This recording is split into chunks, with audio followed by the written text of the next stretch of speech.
Now let's go through writing the chemical formulas for ionic compounds. The principle behind the chemical formulas for ionic compounds is that all the ionic compounds are neutral. So how many positive ions are there, how many negative ions are there in the formula is decided by this. Okay, the positive and the negative ions should be in a ratio that when you add all the charges for all the ions together, the sum should be 0. Okay, that is the basis for writing the chemical formulas for ionic compounds.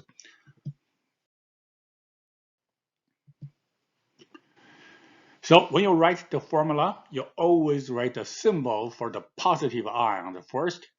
So far, most positive ions are metals.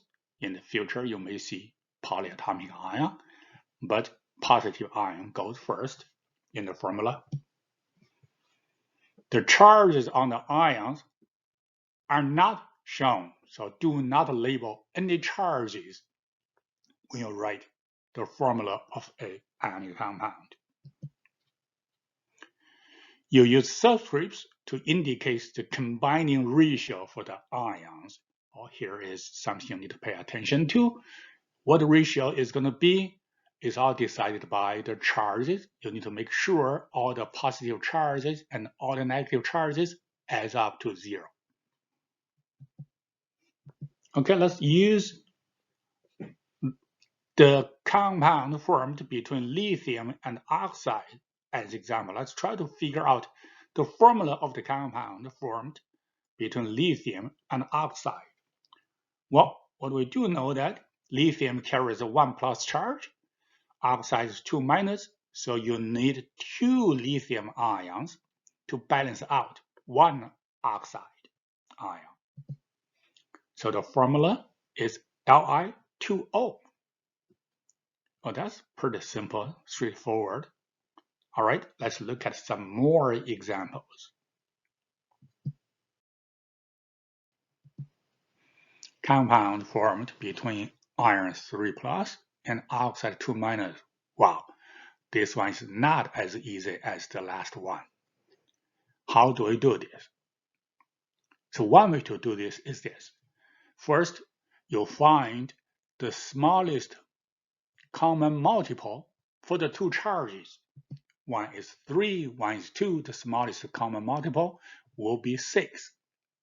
Then you use the smallest common multiple to divide the value of each charge, and that will be the number of that ion in the formula.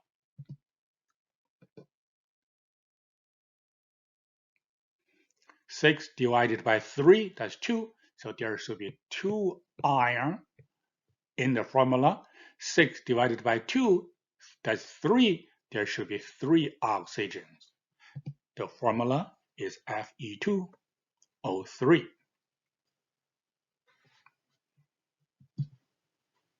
Want an easy, simple way? All right, there is a way that's called crisscross method.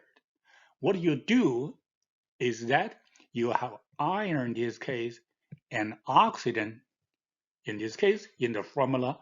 All you need to know is in what ratio they will combine.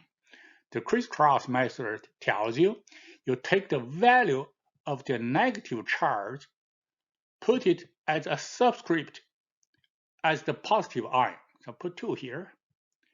You take the value of the positive charge, put it as the subscript of the negative ion. So Fe2O3. That's a lot easier, simpler, isn't it? However, there is a catch on this one. Feel free to do this for any charges. However, once you do this, you have to make sure the two subscripts are at their simplest ratio. They cannot have common factors. If they do, you have to simplify them. Here is another example. Lead 4 plus and oxygen 2 negative. to use the crisscross method, it will be PB2O4. So far, so good. But be careful, we are not done yet, because number 2 and number 4 has a common factor of 2. You have to simplify this. You divide both numbers by 2, it becomes PbO2. That will be the answer for the formula of this one.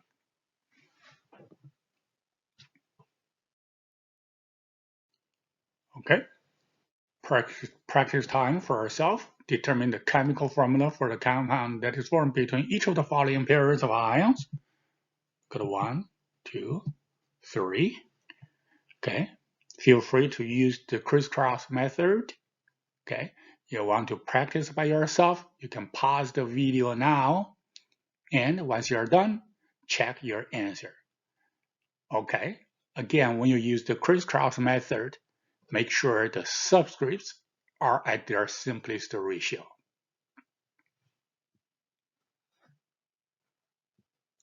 Here's the answer key.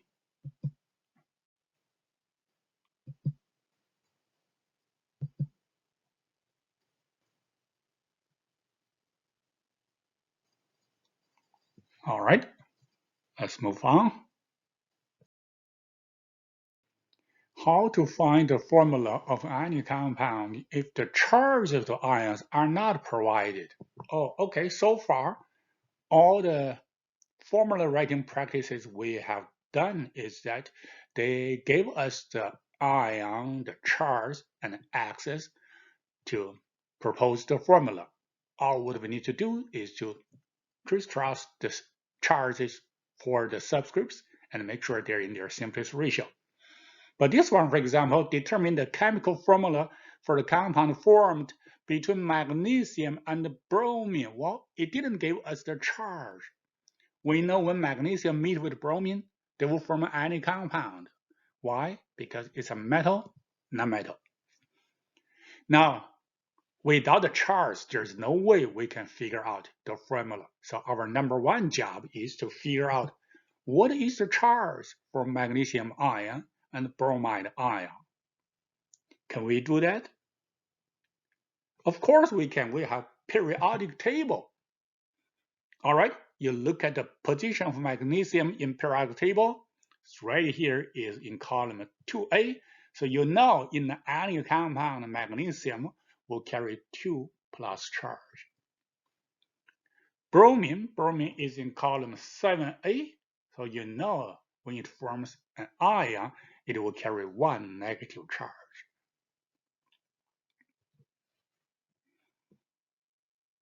Now it becomes easy and simpler. MgBr2. That's the formula of the ionic compound. Can we use this method for all the elements? Not really. But for the ones we are talking about right now, you can. The practice I'm going to give you next one, of course you can. In the future, for the ones that we can't, you will be reminded about those. So MgBr2. Find the formula of the ionic compound formed between sodium and sulfur. Again, let me remind you again. First, find out the charge that sodium will carry when it becomes an ion. Find out the charge that sulfur is going to carry when it becomes an ion. Then use the method covered in the previous slides. You can pause the video and check the answer later.